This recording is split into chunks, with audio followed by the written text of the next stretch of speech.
Bismillahirrahmanirrahim. Assalamualaikum warahmatullahi wabarakatuh. Berita Hijrah 11 November bersama saya Adi Akmal Shahrom dan berikut tajuk utama malam ini. Banjir luar jangka, penduduk Meru bimbang.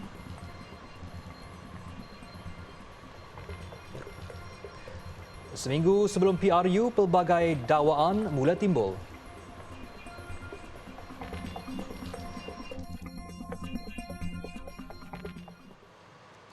Seorang pemandu trailer maut dalam kemalangan melibatkan 6 kenderaan di kilometer 280 Lebuh Raya Utara Selatan dari Nilai menghala ke Seremban.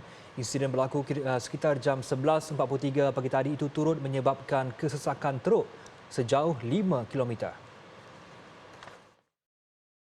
Pegawai Operasi Balai Bomba dan Penyelamat Nilai Muhammad Amin Mukhtar berkata, kemalangan itu melibatkan 2 buah trailer, sebuah kereta jenis Mitsubishi Outlander, Mercedes-Benz, Toyota Alphard serta sebuah motosikal. Mangsa yang maut merupakan pemandu lori trailer Muhammad Iqbal Kamarul Zaman, 43 tahun, yang dilaporkan tercampak keluar dan mengalami kecederaan di bahagian badan.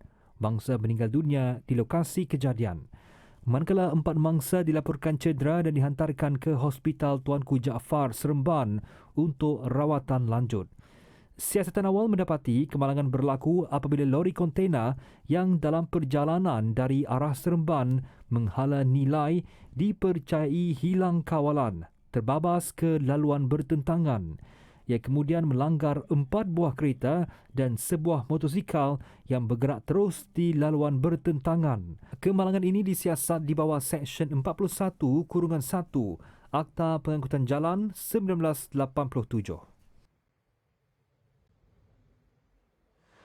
Pengerusi Pakatan Harapan Datuk Seri Anwar Ibrahim mendakwa terdapat anggota tentera yang telah mula mengundi awal hari ini.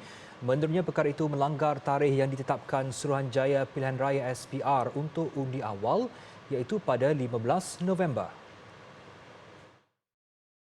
Soal dia, mengapa dan bagaimana SPR boleh izinkan kalau mereka tahu undi awal yang sepatutnya 15 hari bulan. Bagaimana boleh dijalankan hari ini? Saya bimbang kerana unsur wang, unsur tekanan, unsur penipuan yang berlaku kerana ada bukti. Jadi saya minta SPR buat jawapan tegas dan ambil tindakan tegas sebelum rakyat bangkit. Dakwa Datuk Seri Anwar, kejadian itu berlaku di Bera Pahang dan anggota terlibat dibayar RM300 seorang. Tegasnya, beliau mempunyai bukti kukuh terhadap isu berkenaan dan mendesak SPR untuk segera bertindak. Beliau berkata demikian selepas Majlis Ramah Mesra Pengerusi Pakatan Harapan di Kuala Nerus, Terengganu. Sementara itu, Perdana Menteri Datuk Seri Ismail Sabri Yaakob menegaskan Datuk Seri Anwar Ibrahim perlu memohon maaf kepada anggota tentera. Katanya dakwaan Datuk Seri Anwar itu bersifat jahat dan mencemar imej anggota keselamatan. Menurut Datuk Seri Ismail Sabri, dakwaan itu sengaja menimbulkan persepsi negatif masyarakat kepada Barisan Nasional BN, khususnya menjelang pilihan raya umum ke-15 19 November ini. Soal kata bayar dan sebagainya ini merupakan tuduhan yang jahat, saya rasa. Jangan menghina anggota tentera. Saya minta kepada Anwar tarik balik tuduhan tersebut kerana tuduhan ini saya anggap menghina anggota tentera di seluruh negara. Kerana bukan saja di Bera yang mengundi awal, tapi seluruh negara yang mengundi awal. Jadi tuduhan ini mencemarkan imej anggota Angkatan Tentera yang selama ini mempertahankan negara, yang dihormati oleh masyarakat, dan tindakan ini boleh mencemarkan imej tentera yang selama ini dihormati oleh rakyat kita. Jadi saya harap Datuk Seri Anwar minta maaf bukan kepada saya, tapi maaf kepada anggota tentera yang mengundi awal kerana menuduh mereka menerima wang dan sebagainya. Beliau berkata demikian dalam sidang media selepas majlis ngetih santai orang kita di perkampungan orang asli Kampung Bongkok di Bera. Tambahnya, tiada keistimewaan yang diberikan untuk anggota tentera mengundi sehingga diberikan imbuhan. Seramai 113,000 anggota tentera termasuk pasangan mengundi awal di 189 pusat mengundi 15 November ini. Dan petang tadi, Suruhanjaya Pilihan Raya Malaysia SPR dalam kenyataan menegaskan sekiranya terdapat perbuatan sogokan atau rasuah semasa proses ketika pengundian pos di Parlimen P090 Bera sebagaimana didakwa, pengadu yang mempunyai maklumat atau bukti disarankan untuk melaporkan kepada pihak Suruhanjaya Pencegahan Rasuah Malaysia SPRM. Hujan lebat kira-kira 1.5 jam di kawasan Kampung Meru semalam mengakibatkan banjir kilat luar jangkaan penduduk sekitar kawasan itu. Salah seorang mangsa yang juga pemilik kedai di Kampung Meru, Jeffrey Mat Ramli berkata, pada kebiasaannya limpahan air dan banjir seperti itu hanya akan berlaku jika hujan lebat turun melebihi tempoh 3 jam. Tidak seperti biasa, kalau Meru biasanya kalau hujan 3 jam, dia akan menyebabkan limpahan air daripada longkang di kawasan persekitaran dan juga air bukit daripada Setia Alam, Alam Berdimba dan Gerihil. Tetapi semalam, dalam masa 1.5 jam saja, air hujan menderu dan menyebabkan melempah air longkang tu, melempah naik ke kawasan rumah-rumah di sekitar yang rendah di kawasan Meru ni. Dan menyebabkan kalau tengok ke belakang ni, rumah dan juga kedai di sebelahnya ditenggelami air. Jam 4 petang tu air dah penuh masuk dalam kedai dan 4.30 air tambah naik sehinggalah malam tadi pukul 1.30 pagi pun air masih lagi di paras betis. Melalui tinjauan yang dilakukan sehingga jam 12 tengah hari di sekitar kawasan Meru, banjir kilat yang bermula sejak petang semalam tidak menunjukkan penurunan paras air yang berkemungkinan dari air pasang di laut yang tinggi sehingga mencecah 4.2 meter. Situasi ini menyebabkan kunci air di muara sungai tidak dapat dibuka bagi mengelakkan limpahan air laut memasuki kawasan darat. Manakala tinjauan di Pusat Pemindahan Sementara PBS di Sekolah Kebangsaan Sungai Binjai pula merekodkan kira-kira 450 orang bangsa telah dipindahkan dari rumah masing-masing bagi mendapatkan perlindungan. Sementara itu, calon pilihan raya dari Barisan Nasional turut berada di PPS tersebut bagi memantau dan menyalurkan bantuan kepada mangsa yang terlibat. Ambil langkah berjaga-jaga, saya rasa semua dah tahu apa untuk dibuat. Tutup elektrisiti di rumah, pindahkan kereta ke tempat yang lebih tinggi dan sekiranya bila hujan lebat, air dah mula naik, pindahlah ke PPS. Call saya dan tim-tim NGO yang memerlukan bantuan. Kita akan pergi rumah ke rumah untuk memindahkan mereka yang memerlukan ke PPS ataupun tempat-tempat yang lebih selamat. Calon dari Perikatan Nasional bagi Parlimen Kapar, Dr. Halimah Ali yang ditemui ketika meninjau mangsa banjir di kawasan ini berkata, perancangan dan tindakan yang rapi perlu dilakukan bagi mengurangkan risiko bencana seperti yang sedang berlaku. Di antara saya fikir menjadikan visi baharu kapal ini, perkara-perkara yang kita boleh buat, ya kita tahu takdir Allah. Tapi apa yang boleh dilakukan sebagai pentadbir, ianya harus dilakukan perancangan yang rapi dan diambil tindakan. Dan saya difahamkan tadi, dikata sebelah sana parit dan longkangnya dibersihkan, sebelah sini tidak. Jadi itu tak patutlah. Sementara itu, tinjauan petang tadi di Taman Setia Warisan Kampung Melayu Subang mendapati penduduk sibuk membersihkan lumpur tebal lebih menyedihkan kesan banjir tahun lalu masih lagi terasa. Kini ditambah lagi kejadian kedua semalam. Perkara itu dikongsikan wartawan Siti Maizura Syafiee. Banyak harta benda seperti perabot dan barangan elektrik yang rosak dan terpaksa dibuang. Antaranya peti ais, mesin basuh, tilam, katil dan almari. Menurut penduduk, banjir kilat yang berlaku semalam menyebabkan air naik dengan begitu cepat sehingga ke paras lutut dan penduduk hanya sempat mencapai kunci dan mengalihkan kereta serta motor di tempat tinggi. Mereka pernah mengalami perkara sama sebelum ini dan perabot yang baru dibeli juga rosak pada bencana kali kedua ini. Kerjaan tu macam bulan 11, 12 ni memang kita dah prepare. Bukan prepare lah, kita dah macam akan banjir kan. Yalah, kerjaan pun ada rumah macam monsun apa semua kan. Barang-barang yang penting-penting kita letakkan bahagian atas lah.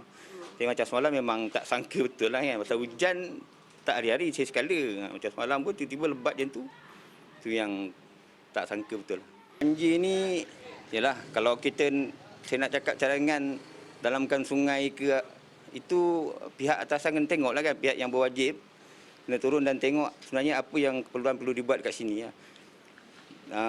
Ada yang saja untuk tinggikan tebing kan, macam-macam lah. Tapi bagi saya kena cari satu solution yang betul-betul boleh membantu kita lah. Keadaan banjir semalam berlaku sangat cepat. Kita pun tak sempat nak selamatkan benda-benda penting. Kita boleh selamatkan kenderaan je lah. Kita alih keluar dulu. Air tak terlalu tinggi, paras lutut. Tapi kerosakan agak banyak jugalah. Macam kabinet dapur, barang-barang rumah. Mereka berharap tindakan menaik taraf benteng penahan banjir di sungai berhampiran segera dilakukan bagi mengatasi risiko banjir kilat bukan hanya di sekitar perumahan itu, malah secara keseluruhan di Kampung Melayu Subang. Malah isu benteng itu bukan perkara baru disuarakan mereka. Dia dalam sejam, dalam masa 1 jam tu lebih kurang lah. Air dah mula naik. Pasal air daripada atas. Sungai ni tak mampu nak menampung kehadiran air sungai yang terlalu banyak tu. Sungai sini kecil. Dia punya tembok tak tinggi. Itulah kami dulu ada berunding dengan JPS semua nak naikkan tembok ni. Banjir kilat terbaru itu telah menyebabkan lebih 60 rumah di kawasan perumahan berkenaan dan paling teruk adalah bencana tahun lalu di mana lebih 100 buah rumah telah terjejas teruk dengan bencana alam. Ketika kejadian, saya difahamkan air dari limpahan sungai berdekatan naik dengan begitu cepat dan sehingga mencecah ke paras lutut saya, dan hanya pada waktu itu penduduk di sekitar sini hanya mampu menyelamatkan kenderaan sahaja dan barang-barang penting. Dan hasil tinjauan saya pada hari ini mendapati penduduk di kawasan sekitar sini mereka sedang bertukar lumus membersihkan rumah masing-masing. Dan melihat kepada keadaan cuaca yang masih lagi tidak reda ketika ini, penduduk di kawasan terutamanya di kawasan yang rendah dan berisiko tinggi diminta untuk terus berwaspada dan bersedia dengan sebarang kemungkinan amaran cuaca ekstrim dan hujan berterusan ketika ini. Saya Bezura Syafiq untuk Berita Al-Hijrah. Sebentar tadi telah masuk waktu solat fardu Isyak bagi wilayah Persekutuan Kuala Lumpur dan kawasan-kawasan sewaktu dengannya. Sentiasa letakkan solat sebagai keutamaan dalam apa jua keadaan kerana menunaikan solat fardu 5 kali sehari bermakna seseorang Muslim itu menegakkan agamanya.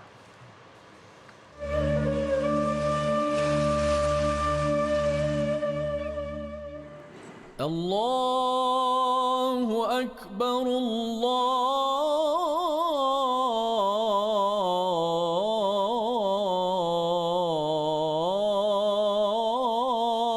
Akbar, Allahu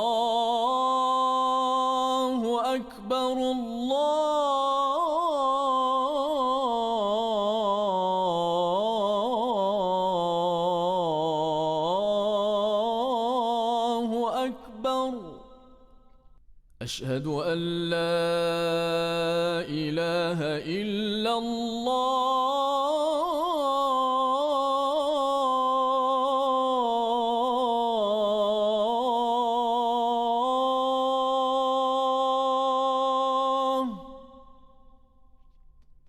أشهد أن لا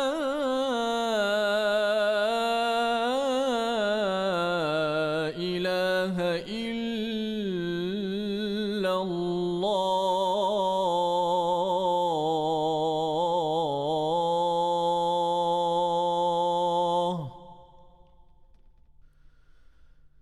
أشهد أن محمدًا رسول الله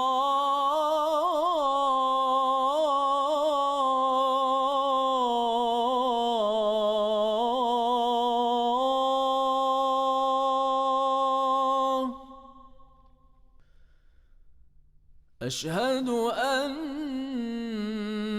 محمدًا رسول الله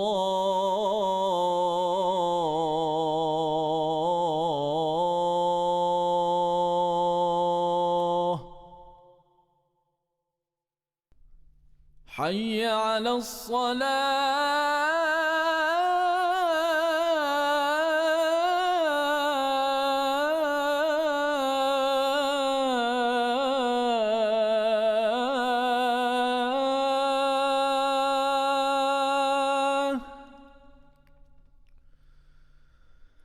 حي على الصلاة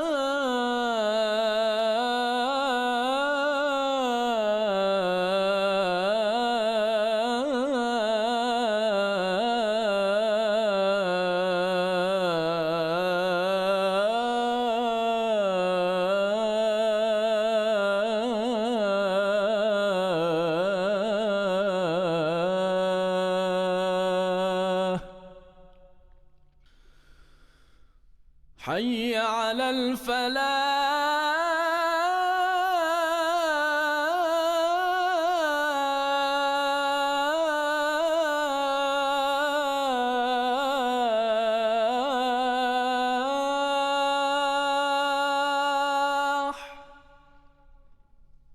حي على الفلاح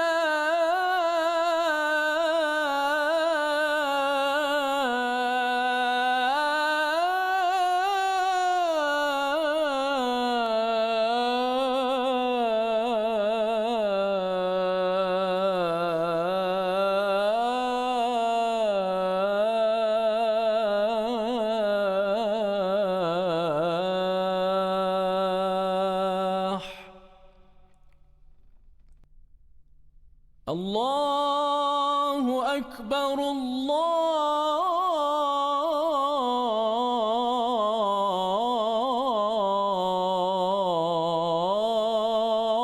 الله أكبر لا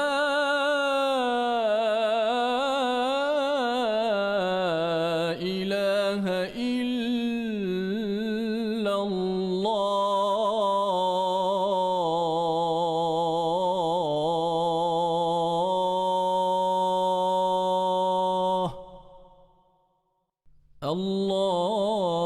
اللهم رب هذه الدعوة التامة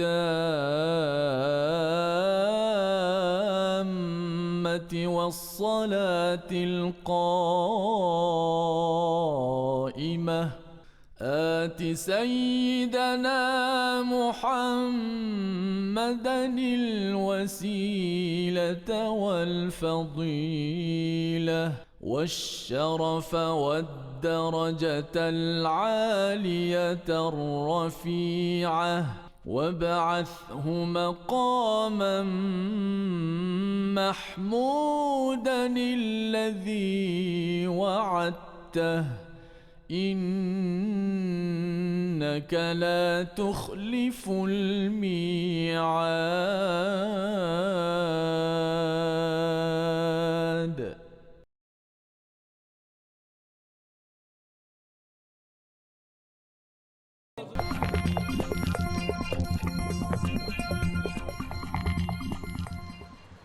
Bertemu kembali.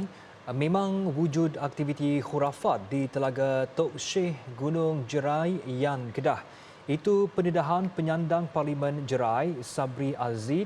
Namun beliau menyifatkan kes itu sebagai terpencil kerana tidak sehingga menjejaskan akidah dan kepercayaan Islam masyarakat setempat. Bila dia naik siasat sendiri dan di Telaga Tok Syekh itu sendiri ada macam-macam lah yang pituk bunga tu memang ada lah, memang wujud. Tapi saya ingat tu masih lagi dianggap terpencil lah. Jadi saya ingat kalau bolehnya pemantauan daripada Jabatan Agama Daerah ni antara Jabatan Agama Daerah Kuala Muda dengan daerah Yan ni kalau buat bersepadu, insya-Allah kita dapat mengurangkanlah khurafat-khurafat atas Gunung Jerai itu. Sebelum ini, Menteri Besar Kedah ada mengarahkan Jabatan Hal Ehwal Agama Islam Negeri Kedah menyiasat satu video tular berkenaan amalan khurafat dilakukan di atas Gunung Jerai beberapa bulan lalu. Menurut Sabri yang juga calon Perikatan Nasional PN PAS, pihak berkuasa agama negeri akan membuat pemantauan dengan lebih kerap dan secara bersepadu bagi mengurangkan aktiviti khurafat di Gunung Jerai yang juga antara tarikan pelancongan popular di Kedah. Dalam perkembangan lain di Jerai, calon Barisan Nasional BN, Datuk Seri Jamil Hir Baharun berkata, daerah tersebut berpotensi besar untuk dimajukan sebagai kawasan pelancongan yang mampu mewujudkan peluang pekerjaan kepada golongan muda. Beliau mengakui antara masalah di Jerai adalah anak muda tempatan tidak mempunyai peluang pekerjaan yang banyak sehingga terpaksa merantau ke daerah atau negeri lain bagi mencari rezeki. Kita ada Bukit Gunung Jerai, atas itu kita ada tempat peranginan yang sangat baik. Pada saya, dia punya cuaca 20-22 degrees is satu yang sangat unik untuk di negeri Kedah, menawarkan pelancongan yang mesti dibuat secara lebih komersial. Beliau ditemui ketika berkempen di kampung Kuala Dulang Kecil, Yan Kedah. Tangga kincir angin yang rosak teruk di Pulau Perhentian perlu dibaik pulih. Lokasi tersebut yang merupakan antara tempat tumpuan pelancong di pulau itu bakal mengundang bahaya jika tiada sebarang tindakan dibuat. Wartawan Zaim Zamani ada butirannya. Menurut Ahli Dewan Undangan Negeri Adun Kuala Besut, Tengku Zaihan Ceku Abdul Rahman, lokasi tersebut sebenarnya adalah kawasan larangan dan milik Tenaga Nasional Berhad TNB. Namun disebabkan lokasinya yang menarik, pelancong Pulau Perhentian amat berminat untuk ke kawasan itu. Katanya apa yang merisaukan ialah keadaan di kawasan tersebut tidak selamat untuk dikunjungi. Malah beberapa kemalangan pernah berlaku melibatkan pelancong. Cuma yang menjadi isunya, yang menjadi permasalahannya adalah tangga yang nak naik ke kincir angin itu mengalami kerosakan yang agak teruk lah, dan sehingga kan memberi situasi yang agak membahayakan kepada pengunjung-pengunjung dan juga pelancong-pelancong. Dan telah berlaku juga beberapa kali kemalangan yang menyebabkan kecederaan yang hingga menyebabkan menjadi suatu perkara yang kegusaran dalam industri pelancongan khususnya di Pulau Perhentian. Menurut Tengku Zaihan, disebabkan kawasan itu popular dalam kalangan pelancong, sudah tiba masanya tempat larangan itu menjadi lokasi pelancongan yang sah selepas tangga dibaik pulih. Tarikan itu perlu dimajukan kerana ia dapat menjadi nilai tambah untuk pelancong ke pulau itu yang seterusnya menguntungkan penduduk setempat dan kerajaan. Tidak dapat tidak, pelancong nak mari ke kincir angin tersebut. Dan saya ingat dulu satu ketika dahulu lokasi tersebut, view daripada kincir angin tersebut menghadap ke laut merupakan pernah masuk satu iklan yang bertaraf antarabangsa satu ketika dahulu. Jadi saya mohon jugalah bagi pihak pelancong-pelancong, bagi pihak pengusaha pelancongan dan khususnya pada pemain-pemain industri pelancongan supaya pihak kerajaan negeri bekerjasamalah dengan pihak kerajaan pusat ataupun pihak berkuasa tempatan dan juga agensi pelancongan dan selaraslah dengan pihak TNB supaya tangga itu dapat dibaik pulih. Ujarnya kerja-kerja baik pulih nanti diharap dapat menggunakan bahan-bahan yang kukuh dan tahan lama kerana kawasan itu sering dipukul ombak kuat ketika musim monsun timur laut. Laporan Zaim Zamani dan juru kamera Mazian Seman untuk Berita Hijrah. Kami muak untuk buat aduan. Tiada jalan penyelesaian setakat ini. Itu antara rintihan penduduk sekitar Raub yang mengalami masalah terputus bekalan air 3 ke 4 kali seminggu. Sudahlah penat bekerja, balik perlu pula mendadah air untuk kegunaan harian.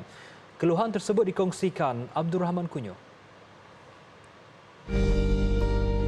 Masalah bekalan air sering terputus di kawasan Raub ini dikatakan sistem loji yang tidak efektif serta paip yang usang membuatkan masalah saluran air sering kali terganggu. Menurut salah seorang peniaga, perkara itu sememangnya mengganggu perniagaannya kerana adakala terpaksa menutup kedai kerana tiada bekalan air. Rajin jugalah tak ada air. Kalau hujan-hujan ni memang air keruh terpaksa tutup lah. Mana tak ada bekalan air lah. Tapi kalau belah-belah kita di Dor ni kurang sikit. Tak ada air. Kalau belah Raub tu boleh katakan hari-hari tak ada air. Itu yang kita muskil apa masalah dia kan. Selain itu, penduduk Raub juga meluahkan rasa kesal kerana tiada jalan penyelesaian terbaik setakat ini. Menadah air menjadi rutin harian mereka bagi memastikan bekalan mencukupi. Kat sini memang selalu jugalah tak ada air. Kebanyakan air tak ada waktu-waktu yang masa hujan. So kami kena tadah air untuk menampung hidup kita hari-hari lah, untuk mandi apa semua tu dah. Selalunya kalau musim hujan tu dia tutup air sebab dia takut air keruh lah masuk dekat rumah-rumah kan. Sementara itu, calon-calon yang bertanding di Parlimen Raub ini turut memberikan cadangan dan solusi yang terbaik jika mandat diberikan kepada mereka pada PRU kali ini. Kalau saya menang menjadi ahli parlimen, adalah isu untuk selesaikan perkara air ini. Dan saya tak ada janji macam saya menang hari ini besok ada air ataupun minggu depan, bulan depan. Tak mungkin. Dia tak mungkin dalam 1 tahun pun. Yang utama sekali, air. Air, masalah ini merangkumi semua kaum. Bagi orang Islam, nak solat susah, nak mandi jenazah susah. Bagi orang India, nak mandi pagi susah, dia nak pergi sembahyang pun susah. Bagi orang Cina, untuk berniaga, untuk mandi semua, minum pun susah. Jadi inilah perkara utama yang kita akan selesaikan. Bagi penduduk Raub di sini, masalah air di Raub ini berlaku sejak belasan tahun. Dan calon yang mampu mengatasi masalah ini akan memenangi hati mereka dan wajar menjadi ahli parlimen untuk pilihan raya akan datang. Masalah air di kawasan Raub Pahang ini seakan tiada penyudahannya. Mereka penduduk di sini mula muak untuk membuat sebarang aduan dan tiada sebarang notis diberikan kepada mereka sekiranya terputus bekalan air di sini. Dan mereka hanya mengharapkan satu langkah proaktif kepada kerajaan yang akan tertubuh di sini dan tidak menjejaskan kehidupan harian mereka. Laporan Abdul Rahman Kunyu untuk Berita Al-Hijrah. 2 beranak ditanam hidup-hidup.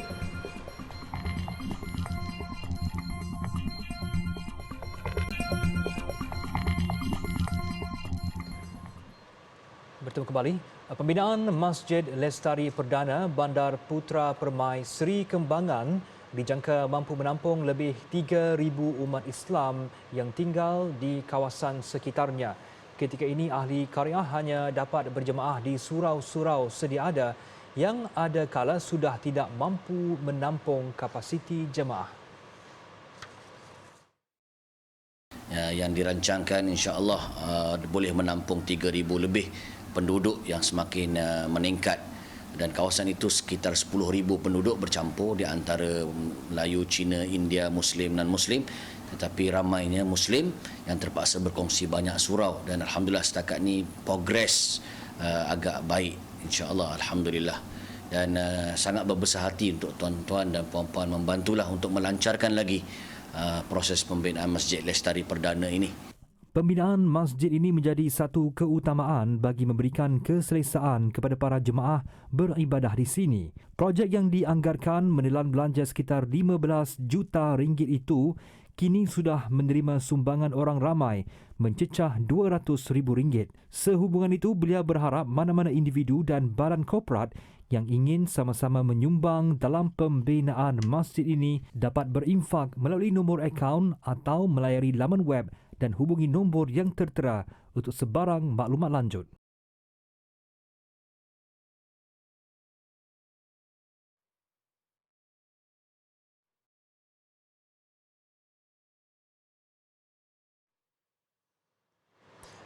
Akibat berebut tanah, seorang ibu bersama anaknya ditanam hidup-hidup oleh beberapa individu yang mahu merampas hak mereka.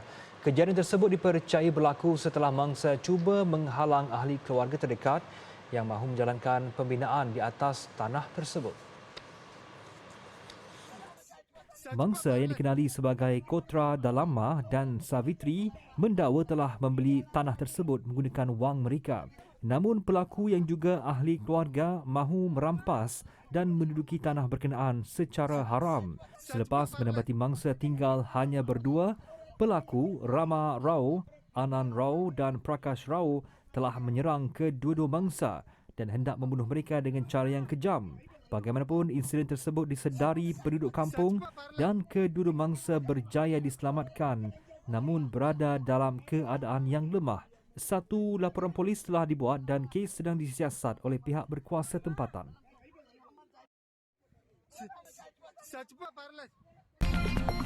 Walau sejuk, politik Cameron Highlands tetap panas.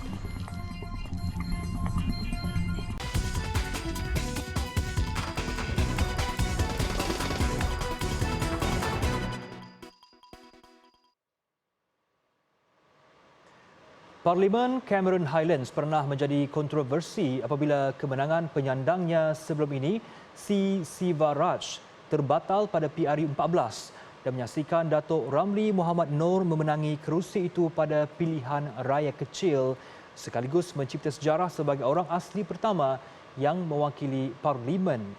Untuk perkembangan di sana, kita bersama wartawan Nazira Syaringat di Cameron Highlands. Nat? Baik, apa cerita atau isu yang diluahkan oleh warga Cameron Highlands, Nat?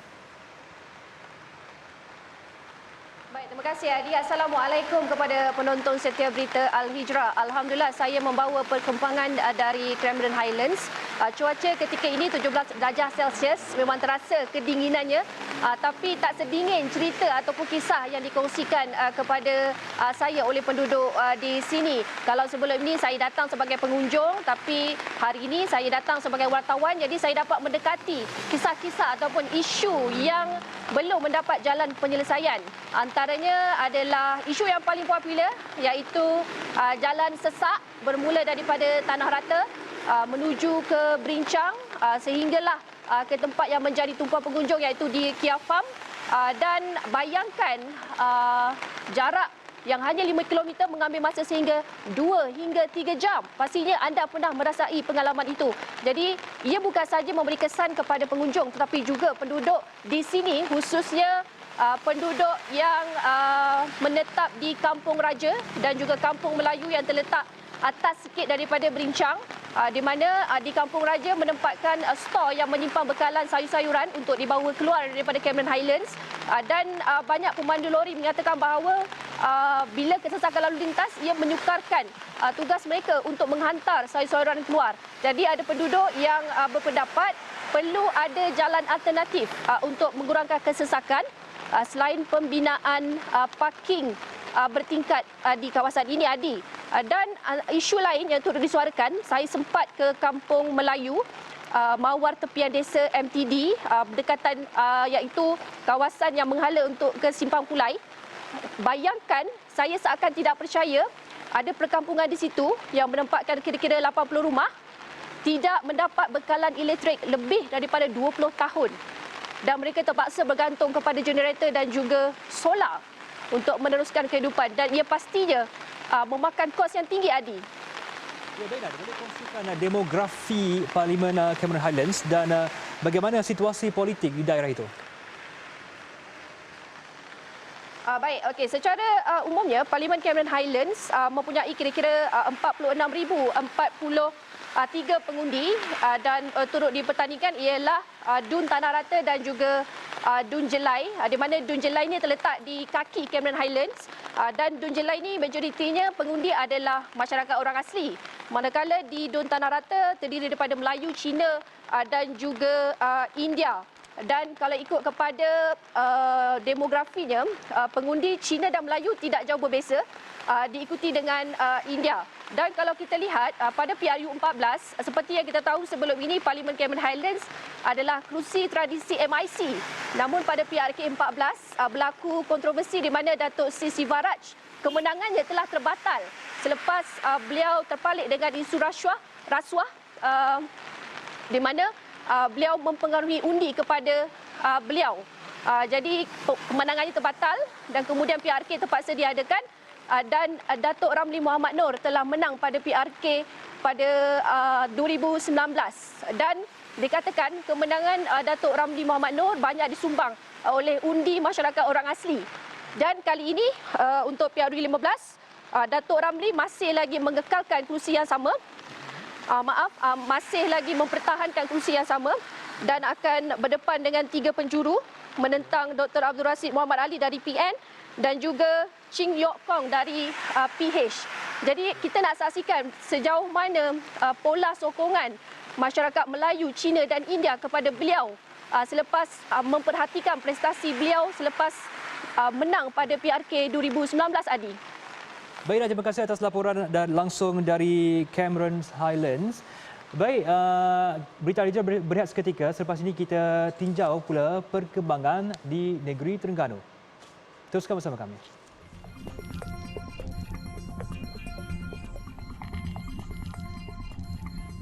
8 Parlimen di Terengganu, Marang merupakan antara kerusi yang dilihat sukar dirampas daripada penyandangnya, Tan Sri Abdul Hadi Awang.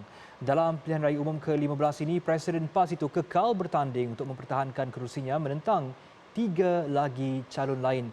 Namun apa sahaja boleh berlaku kerana kuasa mengundi di tangan rakyat. Untuk perkembangan lanjut, kita bersama wartawan Zaim Zamani di Marang. Zaim, apa situasi politik terkini di Marang? Baik, terima kasih Adi Akmal di studio. Assalamualaikum warahmatullahi wabarakatuh. Seperti yang kita sedia maklum, Parlimen Marang ini bakal menyaksikan pertandingan 4 penjuru dengan calon utamanya ialah Presiden PAS Tan Sri Abdul Hadi Awang yang bertanding di Parlimen Marang ini. Dan kita tahu dengan bertandingnya Tan Sri Abdul Hadi Awang ini, ia ibarat satu tembok besar yang perlu dipanjat oleh calon-calon yang bertanding. Kalau kita lihat di Parlimen Marang ini, Parti PAS bukan sahaja kuat di peringkat parlimen, malah ke-4 DUN, iaitu di DUN Alor Limbat, di Ariu Rendang, di DUN Pengkalan Berangan dan juga di Bukit Payung, semuanya dimenangi oleh Parti PAS. Jadi ini merupakan penggal yang ke-7 Tan Sri Abdul Hadi Awang. Beliau telah pun menang di Parlimen Marang ini sejak daripada tahun 1990 hingga 2004 dan juga 2008 hinggalah 2022 ini. Namun adakah ia satu misi yang mustahil buat 3 lagi calon lain merampas kerusi Tan Sri Abdul Hadi Awang? Bagi saya tidak. Jika kita lihat dalam sejarah, pada tahun 2004 calon Barisan Nasional Dato' Rahman Abu Bakar pernah menang di parlimen ini, menewaskan Tan Sri Abdul Hadi Awang sebelum beliau merampas kembali kerusi Marang ini pada tahun 2008. Jadi kemenangan Dato' Rahman membuktikan bahawa kerusi Marang ini masih terbuka untuk dirampas oleh mana-mana pihak jika calon-calon yang bertanding berjaya membuktikan kepada penduduk Marang bahawa mereka membawa visi dan misi yang baharu untuk membawa perubahan di Marang ini, Adi. Baik, Zaim, bagaimana pula dengan keyakinan calon-calon yang lain, Zaim? Okey, berdasarkan pertemuan saya dengan calon-calon yang bertanding, apa yang mereka kongsikan ialah mereka positif untuk bertanding di Parlimen Marang ini. Mereka percaya akan tsunami perubahan yang dimahukan penduduk di Marang ini, dan kita pernah lihat dan saksikan sendiri pada periode lepas di mana banyak kubu-kubu kuat parti-parti tertentu tumbang disebabkan tsunami perubahan yang dimahukan rakyat. Jadi mereka percaya perkara tersebut masih boleh berlaku pada pilihan raya kali ini. Disebabkan itulah mereka tidak takut ataupun gentar untuk bertanding dengan Presiden PAS, dan mereka percaya dan positif bahawa mereka masih berpeluang untuk mencabar kedudukan Tan Sri Abdul Hadi Awang. Baik, Zaim, berdasarkan pemerhatian Zaim sendiri, apa sebenarnya yang penduduk Marang mahu? Okey, maklum balas daripada rakyat yang saya terima ialah mereka mahukan peluang pekerjaan kerana banyak rakyat-rakyat ataupun penduduk di Marang mahu kekal di Marang. Namun disebabkan kurangnya peluang pekerjaan, mereka terpaksa keluar daripada Bandar Marang untuk mendapatkan peluang-peluang pekerjaan yang baru. Selain itu, mereka juga mahu infrastruktur di Marang ini terus ditambah baik, terutama dari segi jalan raya dan juga perkhidmatan lain, perkhidmatan awam yang digunakan seperti talian telefon dan juga internet. Selain itu, mereka juga mahu Marang ini terus dinaik taraf ataupun dimajukan agar ia menjadi satu lokasi pelancongan seperti Bandar Kuala Terengganu yang akan memberi manfaat yang besar kepada penduduk Marang ini, Adi. Ya, baik Zaim, terima kasih wartawan Zaim Zamani langsung dari Marang, Terengganu. Baiklah, laporan tadi menutup berita Al-Hijrah untuk malam ini. Terus bersama kami setiap hari untuk mengetahui perkembangan terkini PRU15. Dan jangan lupa kami juga berada di pelbagai platform media sosial seperti Facebook, Twitter, YouTube, Instagram dan TikTok. Juga layari alhijrahnews.com untuk lagi kupasan mendalam berita dalam dan luar negara serta artikel eksklusif. Saya Adi Akmal Syahrum. Assalamualaikum dan selamat malam.